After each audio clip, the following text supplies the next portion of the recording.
Hey, it's Tom from Wine Valley Woodworks. I'm going to show you how to make this exact same board with this same design right now. Alright guys, what I'm doing is I'm setting up my stop block here on my miter table saw. That way I only have to measure once so I can make multiple cuts with the exact same length. It just makes for a really quick work in my shop, and that's what my shop is all about.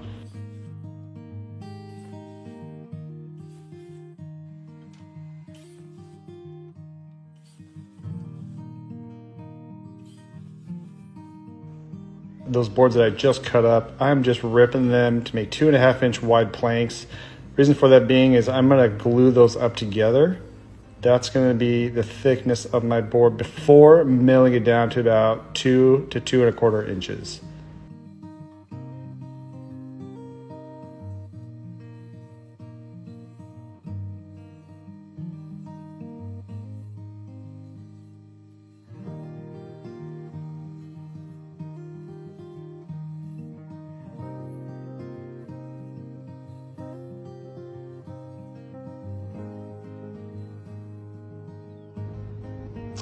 Alright guys, as you can see, I just cut up 27 pieces of this edge grain right here. This is going to be glued on top before I flip it to end grain. What I want to do is I want to complement some of this sapwood. That's the hardwood there. You know, just see, this is pretty much all sapwood. That's a beautiful piece.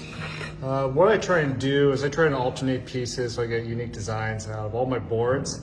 And it's going to make sense at the end of this video why I do that. It's hard to explain without showing you, without getting there first. Let's do a glue up right now. All right guys, before I get to the glue up, I'm going to make 2 piles between the hardwood and the sapwood. That's a hardwood piece right there. You can see there's some sapwood there. So the hardwood pile is on the left, sapwood is on the right.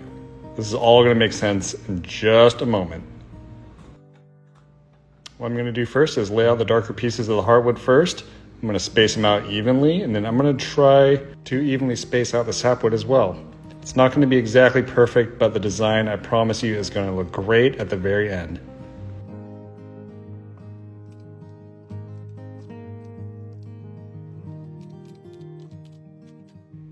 The reason I love building cutting boards this way is it brings a uniqueness to every single board. I can build 1,000 different cutting boards. However, none of them are going to look the same just because hardwood and sapwood planks are so different from each other. There's no two alike on earth. So if I build a board for you, you know that you're getting something that's very unique. Your friends are going to want one, but they're not going to be able to have the one that you have because how special and how unique it's going to look. So what I'm applying here is Type Bond 3. This is FDA approved food safe wood glue. Once the wood glue is dried, it means your cutting board is safe for food contact.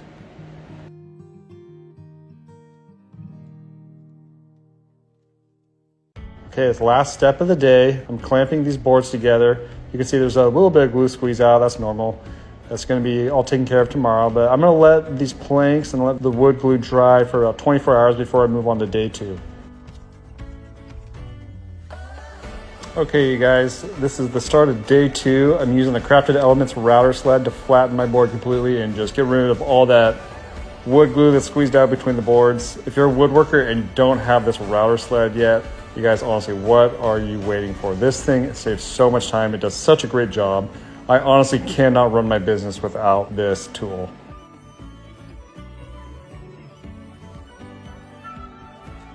The top side's done. We gotta flip this over, lock it in place, and do the bottom side. This is 10x speed. I'm not actually flattening this down at this speed. This takes about 3 minutes to do for this side of the board. This is a 14-inch by 20-inch board. If you do this, definitely take your time. There is the current edge grain finished product. I'm gonna sand this down right now through this drum sander so as to get it perfectly flat before the next cut up and glue up.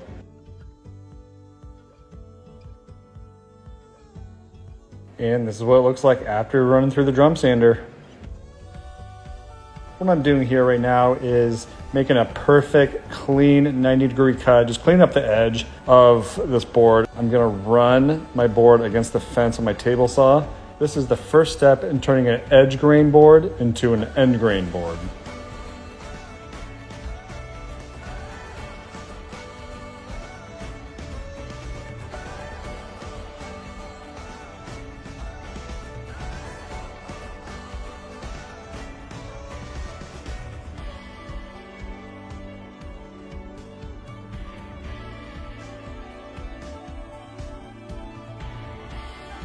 Back to the glue up station. Okay, you guys, this is the most important part of the video about how to get the design you want, so just pay close attention.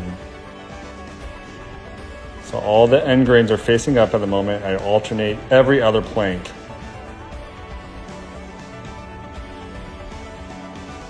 Okay, then what I do, I flip 90 degrees away from me to get the edges of the board exposed to the top so I can glue them up.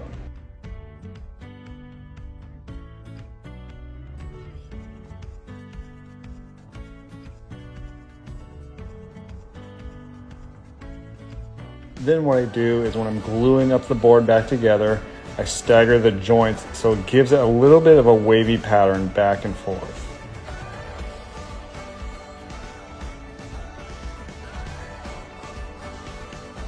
"24 hours has passed and it's the beginning of day 3. Let's unclamp this board, put it back on the router sled." You've made it this far in the video. If you wouldn't mind, please hit that like and subscribe button if you haven't already, so you can see more content just like this. It also helps the algorithm on my channel. That way it enables me to keep making videos just like this for you to enjoy.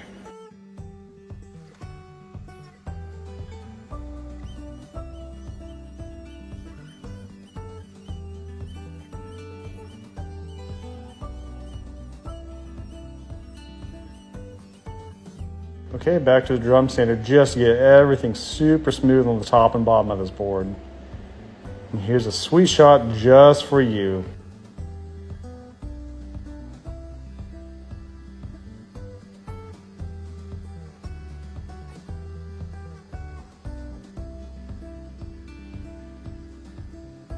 There's the finished design of this board. Now it's time to clean this thing up and give it a little bit of character.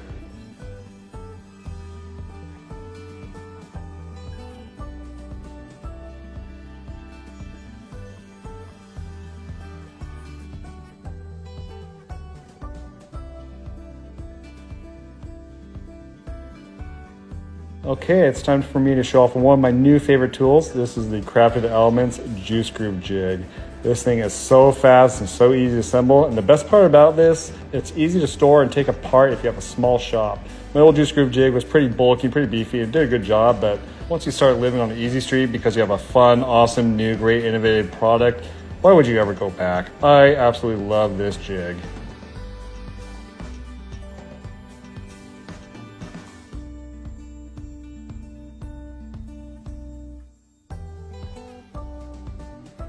Often making handle cutouts, I use my router table here with some stops just to make perfect cutouts every single time. This is probably not the most ideal way to do it, however, it just works for me. I've seen other great tools and great jigs and other ways guys do it on social media, and I just haven't gotten around to addressing a better way to do it yet, but so far this is just how I do it at the moment.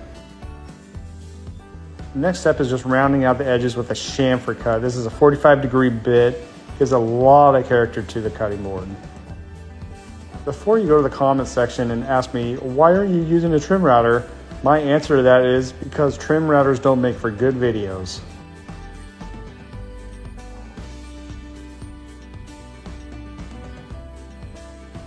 Sanding the handles can absolutely not be overlooked. It's just important to me to make sure that when you grab your cutting board, it just feels right and feels smooth in your hands. I want my customers to have a sense of pride when they hold their cutting board. The absolute most painful part of this process is sanding out these juice grooves. However, it's very important. Juice grooves give cutting boards a lot of character and they increase the value of the cutting boards. I so badly wish there was a quicker way to smooth out these cutting boards. However, there's not. I'm just taking this orbital sander and just taking my time smoothing out the cutting boards in between grits. Also have this cool little tool here. It's just a little sponge or whatever you want to call it. It just makes it so your sandpaper has a little bit of flex when you go back to sand out the edges of the juice grooves. So what I'm doing here is just using a little technique just to give a little bit of character to the juice grooves so they don't just dip straight out from the board.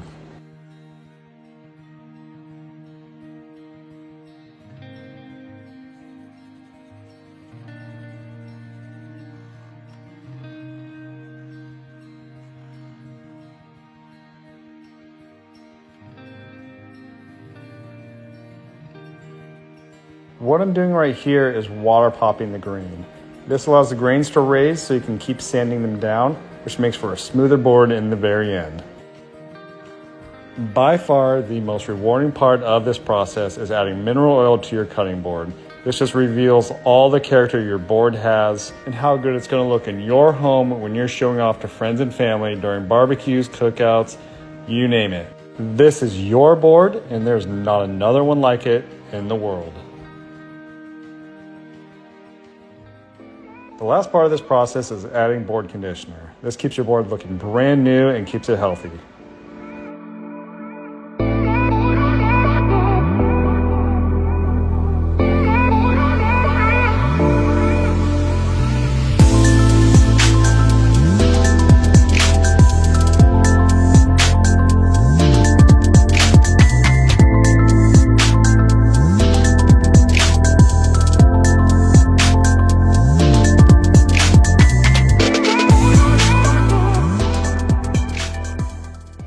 Alright guys, there you have it. If you want a board just like this one, make sure you check out my store. Link to the store is in the description of this video. Make sure you hit the like and subscribe if you enjoyed what you saw. Thanks for watching.